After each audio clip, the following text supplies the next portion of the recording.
दयेचे आगर, करुणेचे महासागर, विश्वाला शांती देणारे तथागत भगवान बुद्ध, तसेच त्यांचा सुविख्यात असणारा हा सद्धम्म, सद्धम्मावर आरूढ असणारा सदा पूजनीय श्रावक संघ, या तीनही रत्नाला माझे त्रिवार वंदन.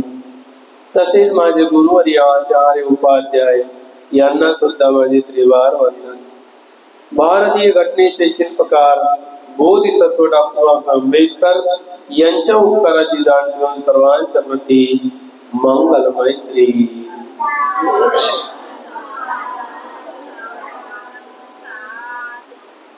आज आपल्या शिबिराचा दिवस हा 10वा, उद्या 11 आणि परवा 12. तर आपण आतापर्यंत धम्माच्या रूपाने भरपूर काही शिकण्याचे प्रयत्न केले. शील जाणून घेण्याचे प्रयत्न केले. सदाचाराचं जीवन काय असते ते समजून घेण्याचे प्रयत्न केले. दानशील भावना यानुसार आपल्याला दैनंदिन जीवनामध्ये जीवन जगावे लागेल. ही जीवन जगण्याची कला कुठेही मिळत नसते आणि जिथून घ्यायची आहे तिथे आपल्याला काहीतरी श्रम करावे लागते, तेव्हा ते मिळते. सहजासहजी धर्माचं ज्ञान मिळणे कठीण आहे. सहजासहजी कल्याण मित्राची संगती मिळणे कठीण आहे. म्हणून कल्याण मित्र शोधावा लागतो, परखावा लागतो, जाणावा लागतो, अनुभवावा लागतो, तेव्हा कुठे आपल्याला लाभ मिळतो. खऱ्या जीवन जगण्याच्या कलेला जाणता येतो. अन्यथा पूर्ण जीवन व्यर्थ जनावराप्रमाणे चाललं जातो. कल्याण मित्र न मिळणे, भगवान बुद्ध म्हणतात की ज्या व्यक्तीला कल्याण मित्राची संगती लाभली नाही तो पूर्ण जीवन आपलं जनावरासारखं व्यतीत करतो. तो जनावराचं जीवन जगत आहे ज्याला कल्याण मित्र नाही आहे. या प्रकारे कल्याण मित्राची संगती केव्हाही लाभदायक असते. कल्याण मित्र हा दुराचारावरून सदाचाराकडे परावृत्त करतो. 4 सम्यक प्रयत्न शिकवतो. आपण 4 सम्यक प्रयत्न सुद्धा जाणलेले. पहिला सम्यक प्रयत्न काय आहे? कुणाला आठवते? आठवतो का? जे आपल्या अंदर सद्गुण आहे ते जपून ठेवणे. जर सद्गुण नाही आहे तर त्याची वाढ करणे, कुठून तरी आपल्या आतमध्ये सद्गुण संग्रह करणे. तिसरं, जर दुर्गुण असेल तर आपल्या आतमधले दुर्गुण बाहेर टाकण्यासाठी प्रयत्न करणे. दुर्गुण नसेल तर दुर्गुणाला आतमध्ये येऊ देण्यापासून द्वार बंद करणे, रोख लावणे. हे 4 सम्यक प्रयत्न आहेत. यामुळे आपण आपली सुरक्षा करू शकतो.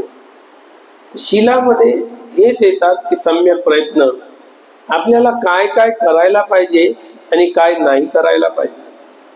तर आपण शील जाणलेले आहे. हिंसा करू नये, हिंसा करणे पाप आहे हे शील आपण जाणलेले आहे.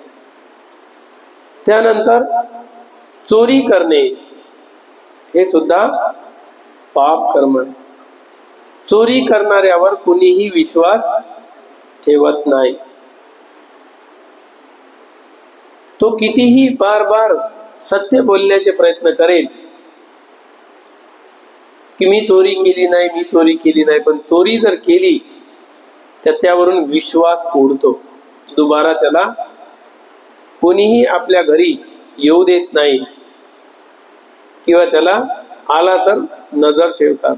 ही कोणती ना कोणती वस्तू उचलल्याशिवाय राहणार नाही. म्हणून चोरावर विश्वास नसतो आणि चोर हा चोरीने पोट भरतो, त्याला पुरत नसतो. म्हणून मी कोणाच्याही वस्तूची, न दिलेल्या वस्तूची चोरी करणार नाही. त्यानंतर तिसरं शील सुद्धा आपण मगाशी बघितलं, काल बघितलंय की मगाशी बघितलं, पटाचार. एक छोटीशी गलती तारुण्यामध्ये येऊन, या वासनेच्या मधामध्ये, हा मध खराब मध, यामध्ये येऊन छोटीशी गलती पूर्ण जीवन उद्ध्वस्त करते. म्हणून कामातूर होणे, काम मिथ्याचार, यापासून आपण अलिप्त राहिलं पाहिजे. त्यावर आपल्यावर तर काम मिथ्याचार हावी होता कामा नये, त्याचे दमन करता आले पाहिजे. आणि अघटित कार्य आपल्या हाताने होते, जे बदनामी होणार, समाजामध्ये आपली प्रतिष्ठा चालली जाणार, असं कार्य करणार नाही. म्हणून आपण संयमित राहणे. छोट्याशा गलतीमुळे पुरं जीवन बर्बाद झालं. बरं झालं पुण्य होतं, त्यानंतर तिला मार्ग मिळाला. त्यानंतर आजचं शील आहे कितवं? चौथं. कोणतं शील आहे? मुसावादा वीरमणी शिखापदं समाधी. मुसा म्हणजे मृषा, मृषा म्हणजे खोट. मुसावादा वीरमणी शिखापदं समाधी. खोटं बोलणार नाही. मग काय करावं लागेल? खोट्याच्या विरुद्ध खरं बोलावं लागेल, सत्य बोलावं लागेल. जो खोटं बोलत असतो त्यावर सुद्धा कोणाचा विश्वास बसत नाही. एक व्यक्ती नेहमी खोटं बोलायचा, कुणाचीही मजाक करायचा, नेहमी नेहमी वाघ आला, वाघ आला, गावामध्ये नेहमी म्हणायचा वाघ आला. पण आला होता का? नाही. पण तो लोकांना खोटं बोलून फसवत असे. परंतु नेहमी नेहमी लोकांनी ऐकलेलंच आहे की हा नेहमी मजाक करतो. अचानक त्यांच्या नगरामध्ये खरंच वाघ येते आणि या व्यक्तीला दिसतो आणि तो जोराजोराने ओरडतो, वाघ आला, वाघ आला. कोण विश्वास करणार का? कोणीही विश्वास केला नाही.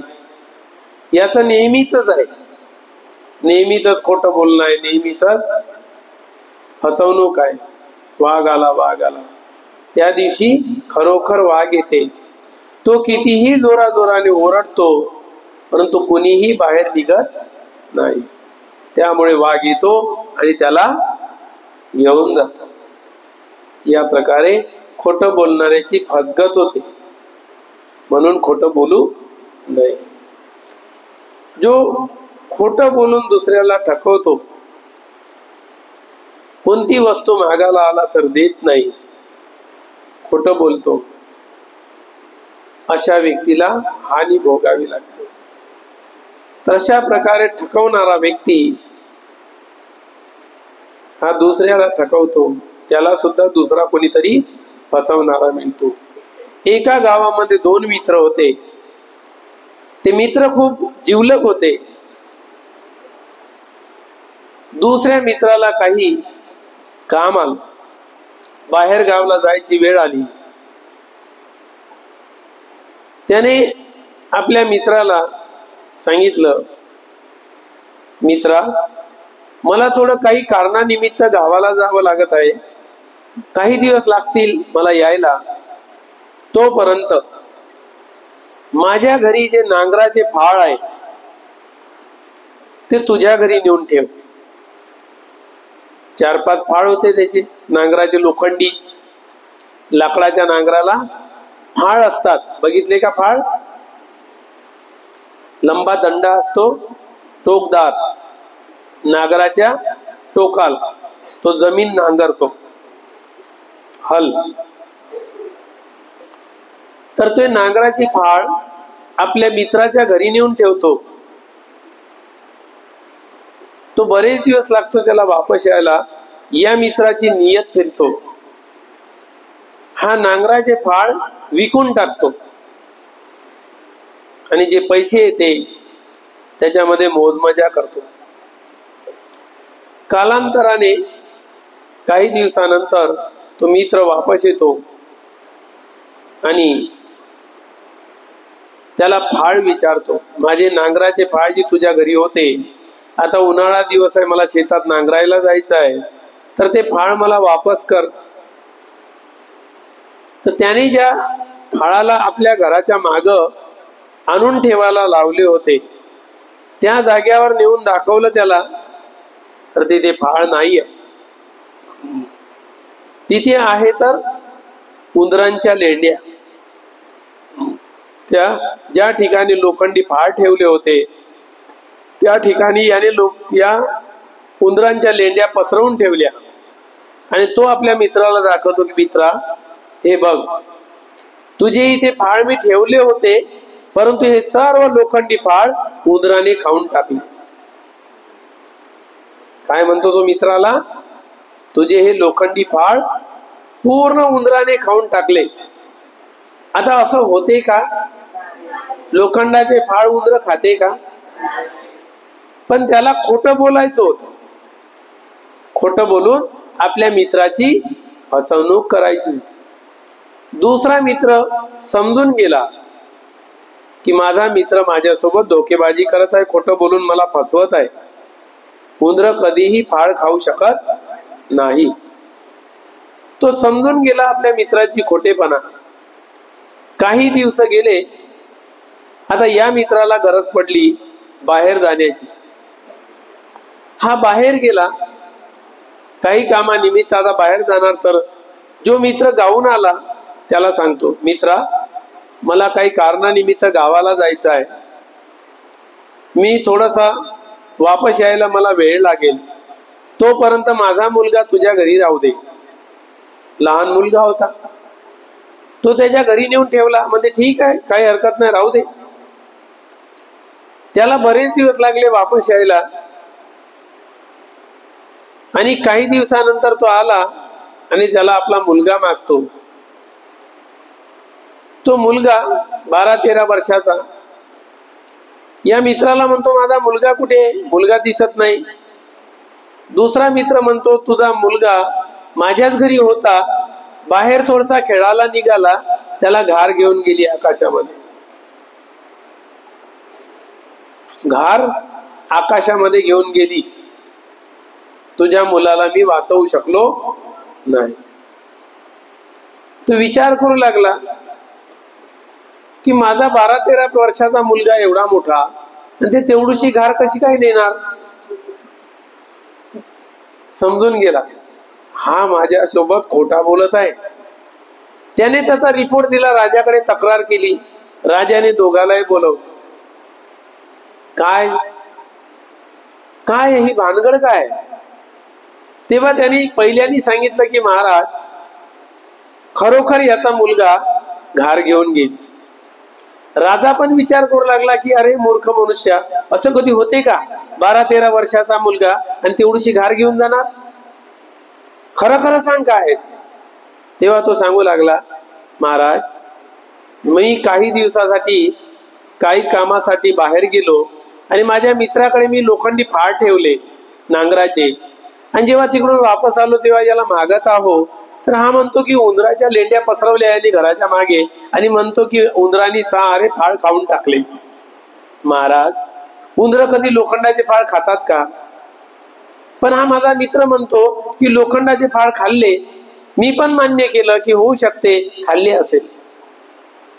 याला काम पडलं, हा बाहेर गावला गेला आणि याने आपला मुलगा माझ्या घरी ठेवला. मुलगा खेळायला गेला आणि खेळायला गेल्याबरोबर घार घेऊन गेली. महाराज, या प्रकारे याच्या मुलाला घेऊन गेला, मी काय करू शकतो? राजा म्हणाला, नाही, काहीतरी गडबड आहे, की हा पहिला मित्र खोटा बोलत आहे की तुझे फाळ उंदराने खाल्लेले नाही आहे, उंदर खात नाही, याने काहीतरी गडबड केलेली आहे. त्याला दम देऊन राधा म्हणतो, खरं खरं सांग, तुला जर तुझा पुत्र पाहिजे असेल खरं खरं सांग. तेव्हा तो सांगतो, होय महाराज, मी खोटं बोललो. फाळ उंदराने खाल्ले नाही, मी विकून खाल्ले. मी ते फाळ विकून टाकले, मी खोटं बोललो. तेव्हा त्याला वटणीवर आणण्यासाठी दुसरा मित्र म्हणतो, महाराज, मी पण तुमच्याशी खोटं बोललो, कारण याला वटणीवर आणायचं होतं, सत्य बोलायला लावायचं होतं, म्हणून मी याचा मुलगा एका झाडाच्या पोखरामध्ये ठेवलेला आहे.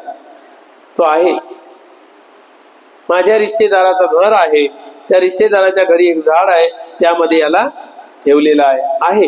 मुलगा जसाच्या तसा आहे, तो काही घारेने नेलेला नाही आहे, परंतु हा सत्य बोलला पाहिजे, म्हणून मला याच्याशी जशास तसं वागावं लागलं. कधी कधी काय करावं लागते, जशास तसं व्हावं पण लागते. आपण कधीपर्यंत या प्रकारे राहतो नरम, तोपर्यंत लोकांची हिंमत वाढतच राहते, खोटं बोलतच राहते, फसवणूक करतच राहते. म्हणून आपल्याला कधी कधी जशास तसा कदम उचलावा लागतो. आणि म्हणून त्याला आपल्या मित्राला वटणीवर आणण्यासाठी तोच उपाय केला जे त्याने त्याच्या मित्राने केला. सत्य बोलला, त्याने फाळ विकत घेऊन दिले, या मित्राने त्याचा पुत्र आणून दिला. अशा प्रकारे खोटं बोलून ठकवणाऱ्या लोकांची संख्या काही कमी नाही आहे. अशाच प्रकारे भगवान बुद्ध एकदा बोधिसत्व अवस्थेमध्ये असताना एका जाग्यावर तलावाच्या किनाऱ्यावर उन्हाळ्याच्या दिवसामध्ये एक बगळा एका टांगेवर डोळे बंद करून उभा होता, एका पायावर उभा होता, ध्यानस्थ, काही बोलायचं नाही. किती मच्छा आल्या आजूबाजूला तरी अजिबात तिला गिळायचं नाही. एका पायावर उभा आहे. मच्छांना वाटलं किती चांगला बगळा आहे हा, याच्याशी मैत्री करावी. त्या मच्छांनी, मासोळ्यांनी मैत्री केली, बगळ्यांनी पण मैत्री केली. हळूहळू तलावामधलं पाणी आटू लागलं. उन्हाळा दिवस, कडक उन्हाळा, तलावातलं पाणी कमी झालं. हळूहळू मच्छा मरण्याच्या अवस्थेपर्यंत आल्या. तर याने आता काही दिवसामध्ये पाणी आटणारच आहे आणि या मच्छा मरणारच आहे. तर याने युक्ती लढवली की मच्छा तर मेल्या नाही पाहिजे ना, आपलं पोट तर भरलं पाहिजे. या ठगी बगळा जो होता ठग, याने विचार केला, मच्छाजवळ बोलून दाखवलं की बघा, मी तुमचा मित्र झालो, तुम्हाला एक गोष्ट सांगतो की मी मित्र आहे, माझ्यावर तुमचा विश्वास आहे. मी मागे तिकडून फिरून आलो, बघून आलो, तिकडे इतकं सुंदर आणि थंड थंड पाणी आहे, तलाव भरलेले आहे. तुम्ही काही दिवसानं मरणार, पाणी आटत जाणार, तुमचं काय होणार?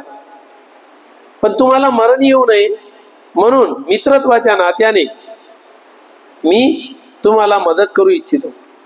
काय मदत करणार? दुसरीकडे जो सुंदर तलाव आहे आणि खूप पाणी आहे, तिथे तुम्हाला सोडण्याची इच्छा आहे. तुम्ही चालाल का? पण विश्वास करणार कसा तुझ्यावर? बघा, विश्वास करावा लागेल. विश्वास जर होत नसेल तर मी एक मासोळी नेतो, पूर्ण तलावात दाखवून आणतो, मग तर विश्वास कराल ना? ठीक आहे. एक मासोळी त्याच्या चोचेमध्ये बसली, त्याने उचलली, तो हवेच्या मार्गाने, वरच्या मार्गाने गेला आणि जे चांगले चांगले तलाव होते भरलेले, ते त्या मच्छीला दाखवून आणले, फिरवून. तिला विश्वास झाला आणि तिचा जो परिवार होता त्यांना ते सांगू लागली, होय सत्य आहे, हा बगळा म्हणते ते सत्य आहे, खोटं नाही आहे. खूप पाण्याने भरलेले, तुडुंब भरलेले तलाव आहे आणि थंड थंड पाणी आहे, मनोरम्य ठिकाण आहे, तलाव आहे, आपण गेलं पाहिजे, याच्यावर विश्वास केला पाहिजे. तर ती फिरवून आणलेली मच्छी सर्व परिवाराला सांगते आणि त्या परिवाराने विश्वास केला. एक एक मच्छी ते उचलत गेला, तलावाकडे फिरवत गेला आणि एका झाडावर नेऊन पायाखाली दाबून खात गेला आणि त्याचा हड्ड्याचा ढीग खाली झाडाखाली संग्रह करत गेला. पूर्ण मच्छा संपवून टाकल्या त्याने. शेवटी उरला खेकडा. खेकडा मरणार अशा अवस्थेमध्ये आला, पाणी आटून गेलं. खेकड्याला म्हणते, बघ इथे जे मच्छा होत्या त्यांना मी तलावात नेऊन सोडलेलं आहे, तू चालत असशील तर तुला पण नेऊन सोडतो. पण तो खेकडा होता बोधिसत्व. सिद्धार्थ गौतम पूर्वीच्या जन्मामधला बोधिसत्व, तो थोडा हुशार होता. त्याने याची चालाकी समजून घेतली, हा ठग आहे. एका तंगडीवर जेव्हा हा उभा होता ध्यानस्थ अवस्थेत आणि एकाही मच्छीला तोंड लावत नव्हता आणि भासवत होता की मी कोणाची हत्या करत नाही, कोणत्याही मच्छीला खात नाही, तेव्हाच मी समजलो हा नाटकी आहे, हा ढोंगी आहे, खोटं बोलणार आहे. तेव्हा समजलो. तेव्हा त्याने समजून घेतलं आणि आपल्या बुद्धीचा वापर केला. तो म्हणाला, ठीक आहे मी तुझ्यासोबत येतो, परंतु माझी एक अट आहे. तर बगड्याला म्हणतो, माझी एक अट आहे. खेकडा म्हणजे काय अट आहे? मी म्हणते तुझ्या चोचीत बसणार नाही बघ, मी तुझ्या पाठीवर बसणार. अरे पण पाठीवरून पडून जाशील ना. नाही नाही, मी एका बालाने तुझ्या मानेला पकडून ठेवेल. कसं पडणार? त्याने मान्य केलं की ठीक आहे, हिरवून आणावं आणि याला पण झाडावर नेऊन खाऊन टाकावं. त्याने पूर्ण तलाव फिरवले. वर पाठीवर बसला मानेवर, एका बालामध्ये त्याची मान धरून ठेवली, दुसरा बाल त्याच्या गर्दनीला खालून पकडलं, चालला उडत. पूर्ण त्याने पाण्याने भरलेले तलाव दाखवले आणि शेवटी त्या झाडावर आणलं. झाडावर आणल्यानंतर तो खेकडा म्हणू लागला, अरे इथे का आणलं तू? मला तलावात सोडणार होता ना. तेव्हा तो बगडा म्हणतो, तुला तलावात कसा सोडू? आतापर्यंत जेवढ्या मच्छ्या आणल्या ना, खाली जो ढीग पाहते ना हड्ड्याचा, त्या तेवढ्या मच्छ्याच्या हड्ड्याचा ढीग आहे. मी जगलो त्यांच्यामुळे आणि तू माझ्या तावडीत आहे, तुला कसा सोडू? तुला सोडून देईल तर मी काय खाऊ? बगडा त्याला म्हणाला, खेकड्याला. खेकडा पण चालाक होता. तो त्याच्या मानगुटीवर बसला होता आणि एका बालामध्ये त्याची मान होती. तो म्हणाला, भाऊ तुझा हा ढोंगी पण माझ्या पहिलेच लक्षात आला की तू खोटा बोलला. सर्व मच्छ्या तू पचवल्या, पण मी मच्छ्यासारखा अंधविश्वास ठेवणारा नाहीये. मी पण माझ्या बुद्धीचा वापर केला, तुझा ढोंगीपणा समजून घेतला, तेव्हाच तुझ्या मानगुटीवर बसलो. आणि आता तुझी मान माझ्या बालामध्ये आहे. तू जर मला नेऊन सोडत नसशील तर तुझी मान आता कटकन तोडल्याशिवाय राहत नाही. लक्षात ठेव, तुझं जीवन माझ्या हातात आहे, माझं जीवन तुझ्या हातात नाही. तुला जगायचं असेल तर मला पाण्यात नेऊन सोडावंच लागेल. आणि जर तुझी मान कट करायची, मरायचं असेल तर तुझी मान मी लवकरात लवकर एका मारल्याबरोबर कट करून तुकडे करू शकतो. बगडा समजला, अरे मी फसलो आता, यावेळेस खेकड्याच्या तावडीमध्ये फसलो. याने माझा चालाकीपणा ओळखला, खोटेपणा ओळखला, आता याला सोडावंच लागणार. म्हणून त्याने मजबुरीनं त्याला पाण्यामध्ये नेऊन सोडावं लागलं. खोटं बोलणाऱ्याची कधी कधी अशी फसगत होते. हर वेळेस डाव सरळ पडत नाही, कधी कधी त्याचा परिणाम उलटा भोगावा लागतो. म्हणून खोटं बोलणाऱ्या व्यक्तीला या प्रकारे हानी भोगावी लागते. तर खोटं बोलणारा व्यक्ती या प्रकारे हानी भोगतो. पण विरुद्ध जर तो सत्य बोलायला लागला तर काय होईल? त्याला लाभही होतो. सत्य बोलण्याचा, एक शील पालन करण्याचा काय लाभ आहे तर आपण बघूया. एका गावामध्ये एक पती पत्नीचं जोडपं होतं, गरीब होतं. एका भंतेजीला या गावावरून त्या गावाला जायचं होतं. चालत चालत येताना एका गावात सायंकाळ झाली, 5-6 वाजले. तेव्हा भंतेजीने विचार केला, मी चालत चालत इथपर्यंत पोहोचलो, या गावामध्ये पोहोचलो, मला पुढच्या गावात जायचं आहे, परंतु अंधार पडला. आता काय करू? रात्रीच्या वेळेस प्रवास करणं योग्य नाही, कारण चोर लुटेरे रात्रीच्या वेळेला रस्त्याने असतात आणि आपल्या मदतीला कोणीही नाही. म्हणून आपण याच गावामध्ये विश्राम करायला पाहिजे. म्हणून गावाच्या शेवट एक घर होतं. तिथे दोघच पती पत्नी होते, 2 रूमा होत्या. त्या ठिकाणी भंतेजी गेले आणि त्यांनी त्या पती पत्नीला विचारलं, उपासक, मला रात्रभराचा विश्राम करण्यासाठी थोडी जागा मिळेल? त्यांनी एकमेकाच्या चेहऱ्याकडे बघितलं की आपण दोघच आहोत आणि भंतेजी आहे, जागा द्यायची की नाही. परंतु त्यांनी एकमेकांनी विचार केल्यानंतर त्यांनी विचार विनिमय करून निर्णय घेतला, आपण दोघे जण एका रूम मध्ये झोपू आणि भंतेजीला एक रूम देऊ. रात्रीची वेळ आहे, आपण सायंकाळी संकटात सापडलेल्या व्यक्तीला मदत केली पाहिजे. म्हणून ते दयाळू पती पत्नी होते. त्यांनी भंतेजीला एक रूम दिला, त्यांच्याजवळ पाणी ठेवून दिलं, खाली बिछाना अंथरला. भंतेजी रात्रभर झोपले आणि सकाळी उठून आता निघून जाणार. तेवढ्यात त्यांनी त्यांचे उपकार आठवण केले. त्या पती पत्नीने जे आपल्यावर उपकार केलेले आहे, सहारा देऊन रात्रीच्या वेळेला त्यांच्या उपकाराची जाण ठेवली आणि कृतज्ञता भाव जागृत केला. कृतज्ञता जागृत केली आणि विचार केला की आपण यांना काहीतरी दिलं पाहिजे, खाली हाताने जाता कामा नये, काहीतरी देऊन गेलं पाहिजे.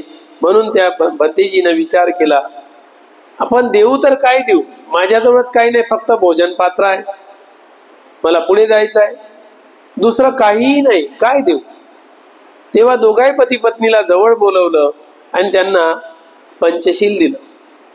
देण्यासाठी फक्त धम्मच असतो, म्हणून धम्म सर्व वस्तूंमध्ये श्रेष्ठ आहे. सब दानं धम्म दानं जिनाती. सर्व दानापेक्षा श्रेष्ठ दान काय आहे? धम्माचं दान. म्हणून भंतेजीने विचार केला, त्यांना पंचशील दिलं आणि पंचशील दिल्यानंतर त्याचा उपदेश केला. एक एक शील समजावून दिलं की जर तुम्ही हे पालन केलं तर निश्चितच तुम्हाला लाभ होईल. पहिलेपासून त्यांनी शील समजावून दिलं तर एक एक शील समजावून दिलं. त्या पती पत्नीने सर्व शील नाकारले. भंतेजी, हे आम्ही पालन करू शकत नाही, यामधलं एकही शील आम्ही पालन करू शकत नाही. भंतेजी म्हणाले, का? अरे एक तर करा. नाही, करू शकत नाही. परंतु कारण काय? तेव्हा त्यांनी सांगितलं, भंतेजी, माझा व्यवसाय जो आहे तो आहे चोरी करणे. माझा व्यवसाय चोरी करणे आहे, त्यामुळे मी हे शील पालन करू शकत नाही. भंतेजीने त्याचे अर्थ सांगितले, त्याचे लाभ सांगितले. वारंवार भंतेजीने त्यांना प्रोत्साहित केलं, शीलाकडे आकर्षित केलं, शीलावर आरूढ करण्यासाठी प्रयत्न केले. अरे एक तर शील पालन करून बघा. वारंवार त्यांना प्रेरित केल्यामुळे त्यांना मजबूरन होकार द्यावा लागला. होकार तर दिला, परंतु एकाच शीलाचा दिला. कोणतं शील आहे? मी जीवनात कधी खोटं बोलणार नाही. एक शील पालन करण्याची हमी दिली, बाकी 4 शील आमच्या ज्यानं पालन काही होत नाही. एक शील पालन. आता तुम्ही म्हणतात एवढी भर देतच आहे, आग्रह करीतच आहे, आम्हाला प्रेरित करतच आहे, तर ठीक आहे भंतेजी, आम्ही फक्त एक शील पालन करण्याचे वचन देतो. कोणतं शील? मुसावादा वेरमणी सिक्खापदं समाधी. मी जीवनात कधी खोटं बोलणार नाही.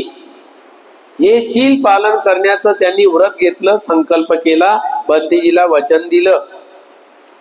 भंतेजी आशीर्वाद देऊन निघून गेले. सायंकाळ झाली. आता त्याला आपल्या ड्युटीवर जायचं आहे. कोणती ड्युटी आहे? नाईट ड्युटी आहे. हा, कोणती ड्युटी? चोरी करण्याची नाईट ड्युटी. तो नाईट ड्युटीवर गेला आणि राजाच्या महालाच्या भिंतीच्या आडोशाने अंधारामध्ये जाऊन बसला. कशाकरिता? चोरी करण्याकरिता. चोर कशाचा सहारा घेतो? अंधाराचा. यानेही अंधाराचा सहारा घेतला. त्याच दिवशी राजाने विचार केला की आपण नगरातील लोक आपल्या बाऱ्यामध्ये काय काय म्हणतात, काय काय विचार करतात, म्हणून त्यांनी भिकाऱ्याचा रोल घेतला. एकदम फाटके तुटके कपडे घालून तो गावामध्ये गस्त घालू लागला, फिरू लागला की लोकांचे मत जाणण्याकरिता चौका चौकामध्ये जे लोक आहे त्याचे मत जाणण्याकरिता फेरफटका मारू लागला. एकदम फाटके तुटके कपडे घालून 9च्या दरम्यान. काही लोक 11 वाजेवरी राहतात ना बाहेर, 11 वाजेवरी, कोणी 12 वाजेवरी. त्याला बघायचं होतं की कोण बाहेर राहतो, काय चर्चा करतो, काय विचार करतो, आपल्या बाऱ्यात काय करतो, आपल्या राज्याच्या बाऱ्यात विचार काय करतो, हे जाणायचं होतं. तर राजाने भिकाऱ्याचे कपडे घातले आणि बाहेर पडला महालाच्या. तेवढ्यातच फिरता फिरता बाहेर निघता निघता भिंतीच्या आडोशाने दडून बसलेला हा चोर दिसला. याला विचारलं, का रे बा, तू कोण आणि इथे अंधारामध्ये का बसला? तो म्हणतो, काही काम आहे मला, सांगत नाही. तो पुन्हा विचारतो, तू कोण आणि का बसला? त्याला विचार पडला, काय सांगू, भंतेजीला वचन दिलं ते त्याला आठवलं. मी तर वचन घेतलेलं आहे सत्य बोलण्याचं, सत्य बोलावंच लागेल. म्हणून त्या भिकारी बनलेल्या राजाला म्हणतो, काही नाही, मी इथे याकरिता बसलो, चोरी करण्याच्या उद्देशानं बसलो. त्याने पुन्हा एक प्रश्न विचारला, अरे चोरी करण्याच्या उद्देशाने बसला, परंतु चोरी कुठे करणार? आज कुठे चोरी करणार? आता त्याला पुन्हा सत्य बोलावं लागणार. एक सत्य बोलला की मी चोरी करण्याच्या उद्देशाने दडून बसलो. आता दुसरा प्रश्न केल्यावर पुन्हा सत्य बोलावं लागेल, नाही तर भंतेजी सोबत खोटं बोलल्यासारखं होईल. भंतेजीला वचन दिलेलं आहे, सत्य तर बोलावंच लागेल. भंतेजीचं वचन आठवल्याबरोबर त्याला उत्तर दिलं की मला चोरी राजाच्या घरात करायचे, राजाच्या राजवाड्यात चोरी करणार आहोत. हे शब्द कुणाला दिले? राजालाच. जो भिकाऱ्याचा रोल घेऊन फाटके तुटके कपडे घालून जो राजा गस्त घालायला निघाला त्यालाच त्याने उत्तर दिले की मी आजची चोरी राजाच्या राजमहालात करणार आहे. राजानं फेरफटका मारला ना, रात्री लवकरात लवकर वापस येऊन आपल्या घरी गेला, राजवाड्यामध्ये गेला आणि त्याची जी तिजोरी होती त्याच्यातलं सारं धन काढलं आणि दुसरीकडे नेऊन एका भुयार घरामध्ये खजान्यामध्ये लपवून ठेवलं. परंतु ज्या तिजोरीमध्ये धन होतं त्या तिजोरीमध्ये फक्त त्याने 3 हिरे ठेवले. राजाने काय केलं?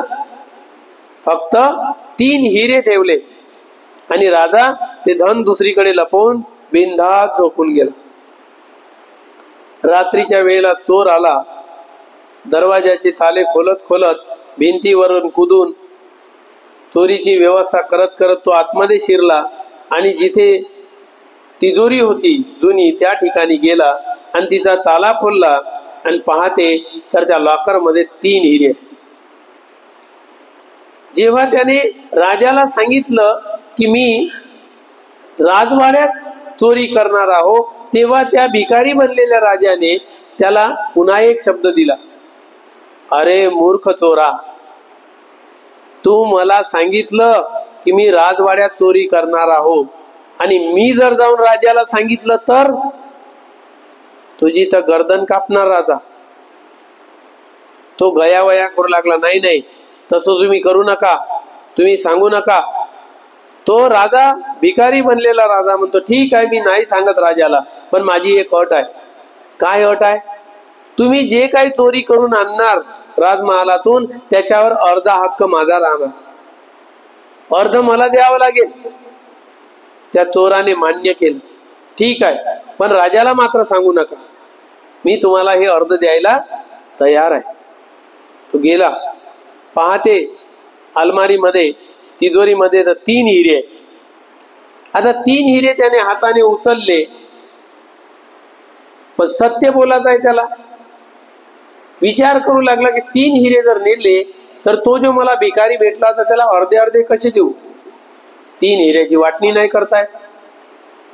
म्हणून त्याने 2च हिरे नेले आणि घरी पोहोचला. घरी गेला, आराम केला आणि संध्याकाळी त्याच टायमाला एक हिरा घेऊन आला, त्या भिकाऱ्याला द्याला.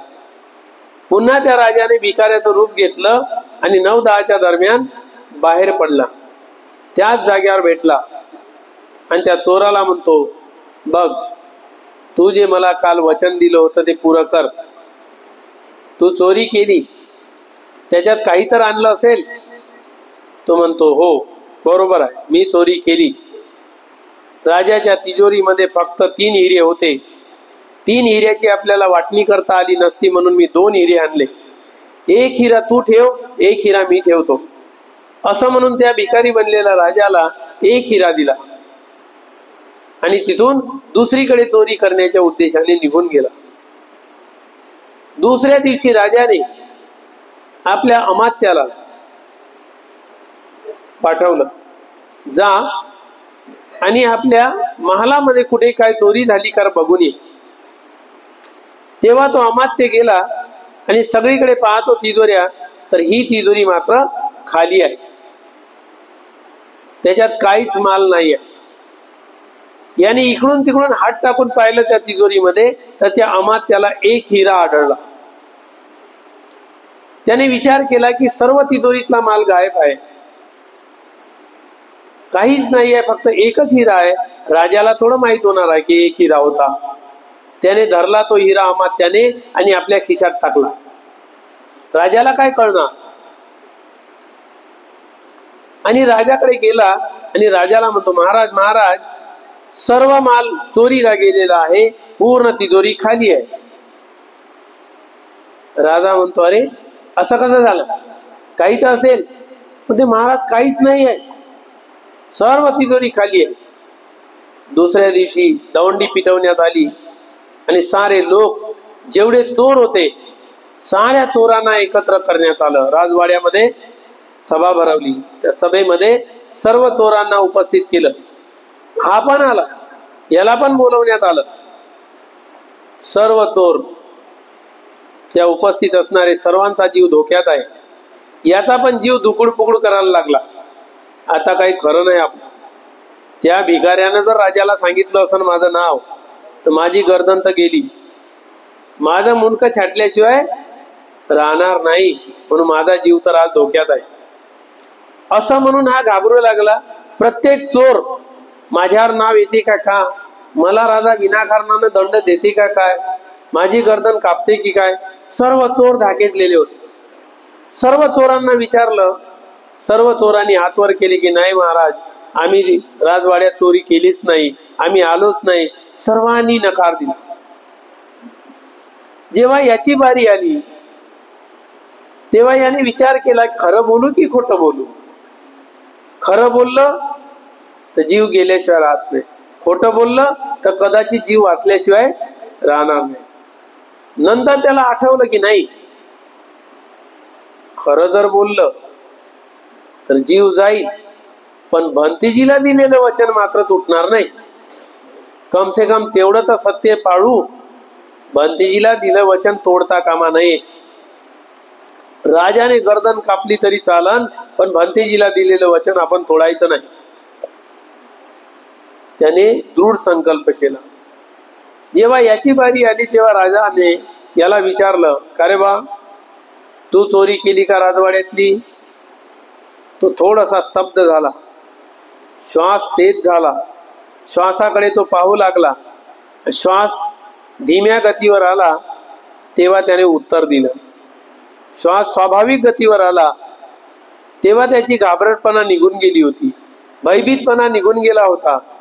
त्याच्यामुळे त्याने शांत चित्ताने उत्तर दिलं, महाराज, राजवाड्यामध्ये मी चोरी केली, तुम्हाला जो दंड द्यायचा आहे तो देऊ शकता.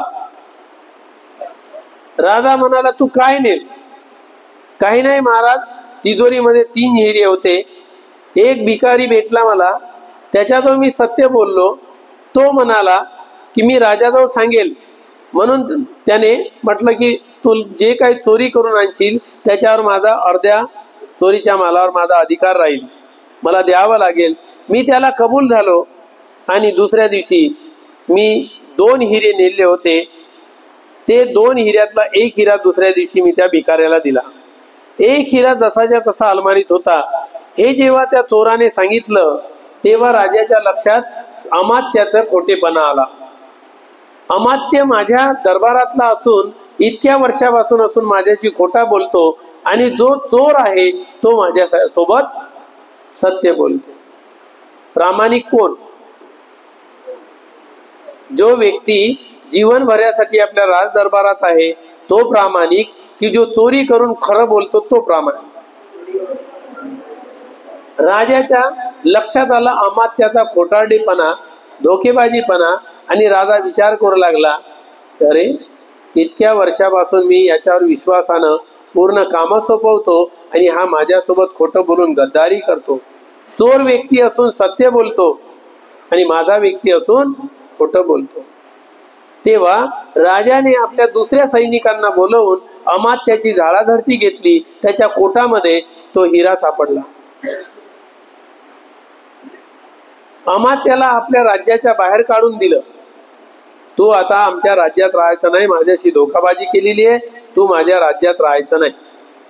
आणि चोराला विचारलं, का रे बा, तू चोर असून तुला भय नाही वाटत का की माझी गर्दन राजा उडवेल, जीव घेईल?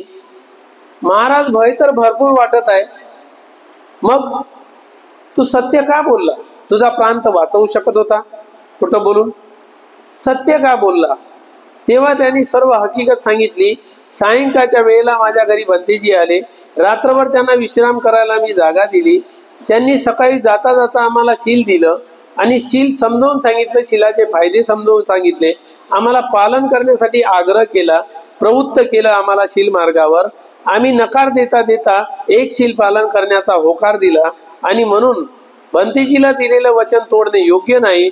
जीव गेला तरी चालते, पण भंतेजी सोबत आम्ही खोटं बोलणार नाही आणि आमचं शील तोडणार नाही, घेतलेला संकल्प तोडणार नाही, असं म्हणून आम्ही सत्य बोलण्याचं मी अधिष्ठान घेतलेलं आहे.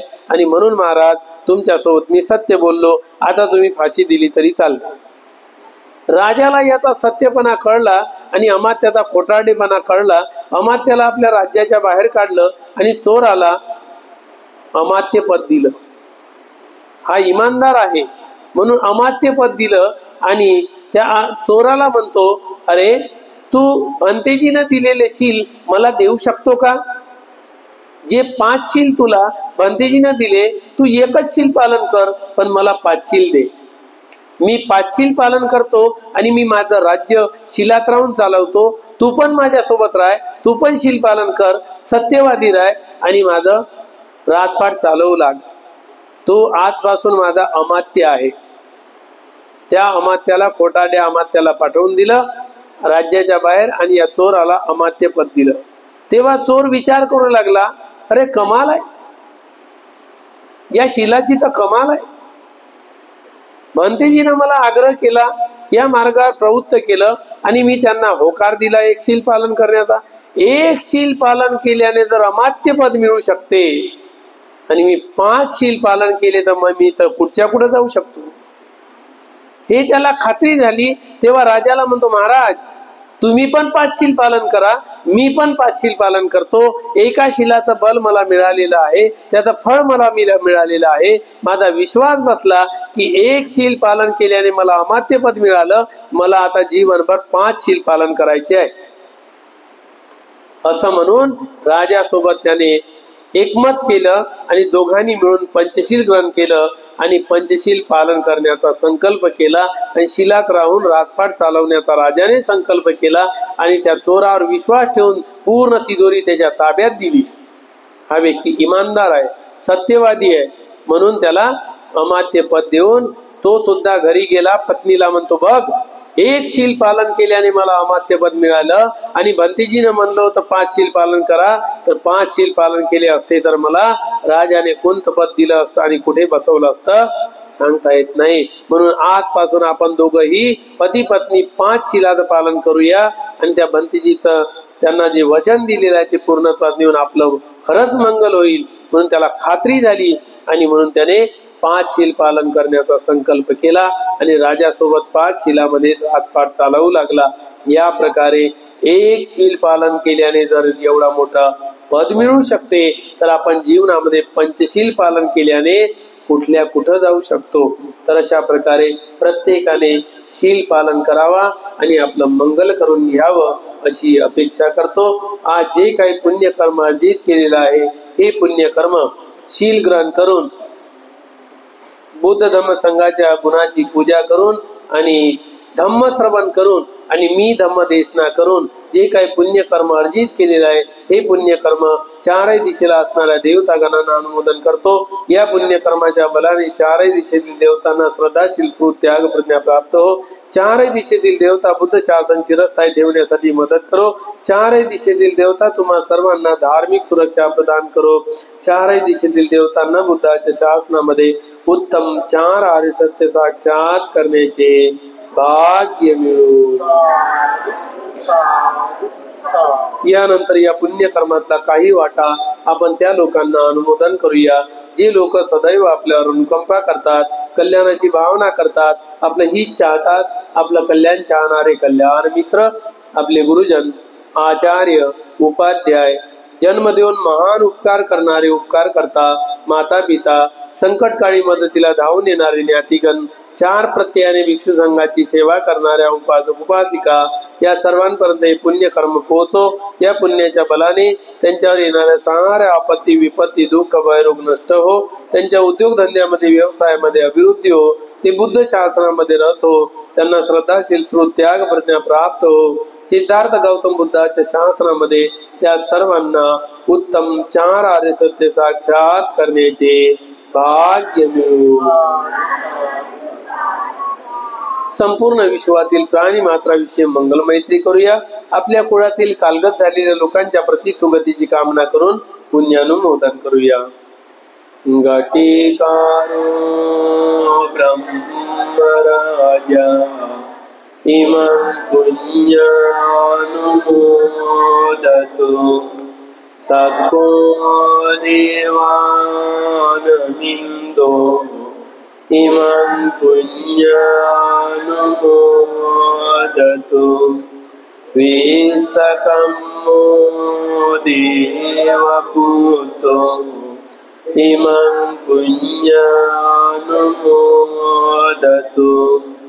तावतीं सकायिका देवा इमं पुण्यानुमोदतो पुण्यं तं अनुमोदित्वा चिरं रक्षन्तु बुद्धशासनम् उरिमं दिशं दतरतो ताकिनीन विरोलको पश्चिमेन अविरोपको कुबेरो उत्तरं दिशं चत्वारो ते महाराज इमं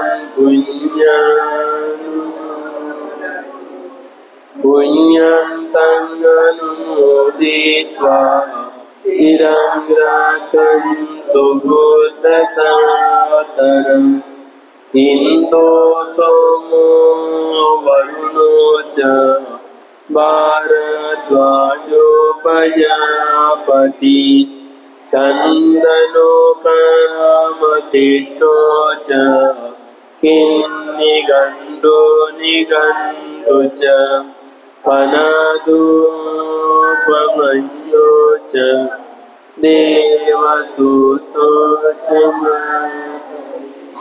चेतसेनो च गन्धर्वो नलो राजजनी सबो सातगिरो हेमवतो पुण्यको करतियो गुणो सेवको चली च वेशामितो युगन्धरो गोपालो सुपगीतो च गिरिनीति च वन्दिता पञ्चालचन्द्रो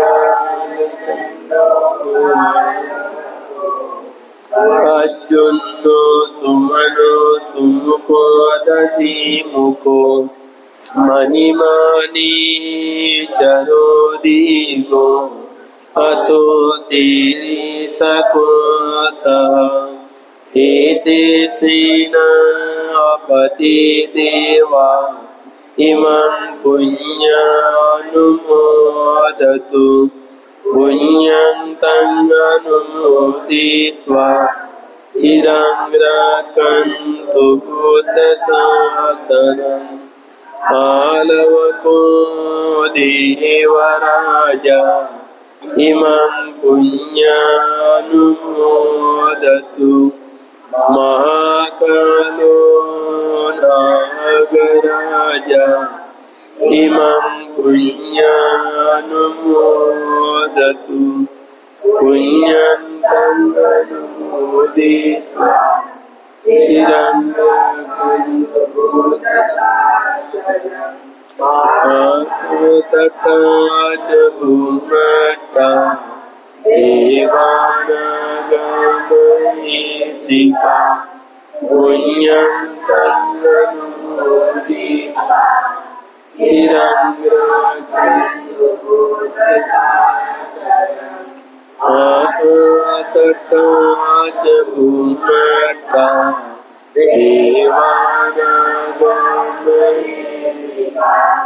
पुण्यं तं अनुमोदित्वा चिरं रक्षन्तु बुद्धशासनम् आकाशट्टा च भूमट्टा देवानागमयेतिका पुण्यं तं अनुमोदित्वा चिरं रक्षन्तु इमिना पुण्यकर्मेण मामि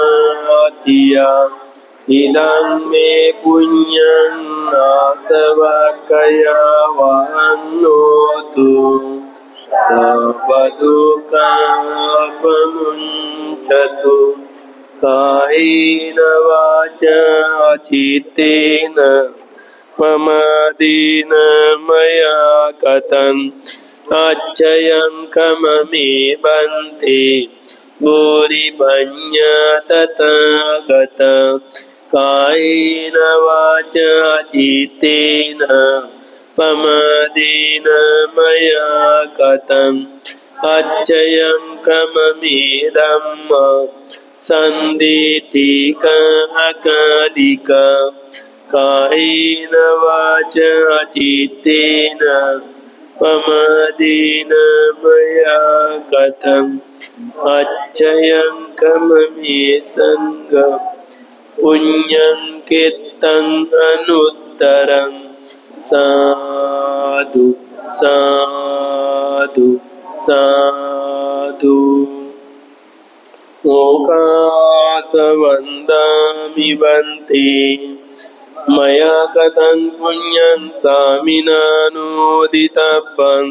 सामिना कथं पुण्यं मह्यं दातव्यं साधु साधु अनुमोदामि ओकासद्वारत्वेन कथं सप्पन् अच्छयं कमतमे बन्ते ओकासकमामि बन्ते द्वितीयंपि ओकासकमामि बन्ते तृतीयंपि ओकासकमामि बन्ते साधु साधु साधु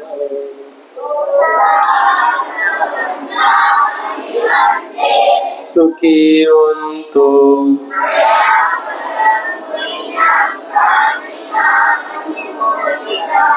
साधु साधु अनुमोदामि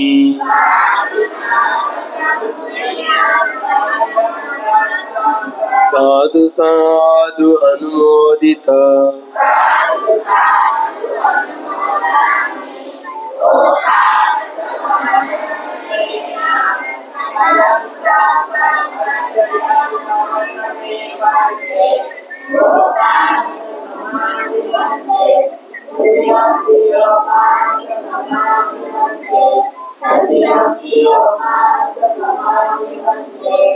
खमामि कवितापम् अभिवादनशीले स नित्यं मुड्डापचायिनो चत्तारो धम्मा वर्धन्ति आयुवन्नो सुखं बलम् आयुरारोग्य सम्पत्ति सर्ग सम्पत्तिमेव च अतो निब्बान सम्पत्ति मिनाते समीज्यतो।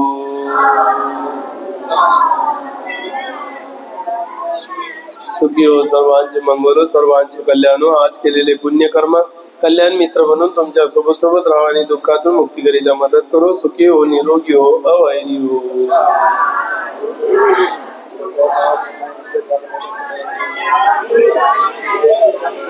सुखी हो, सर्वांचे मंगल हो, कल्याण हो, बुद्धाची अनुकंपा हो।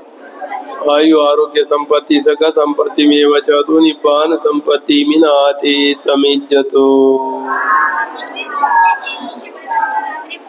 शुभ रात्री, सर्वांचे मंगल।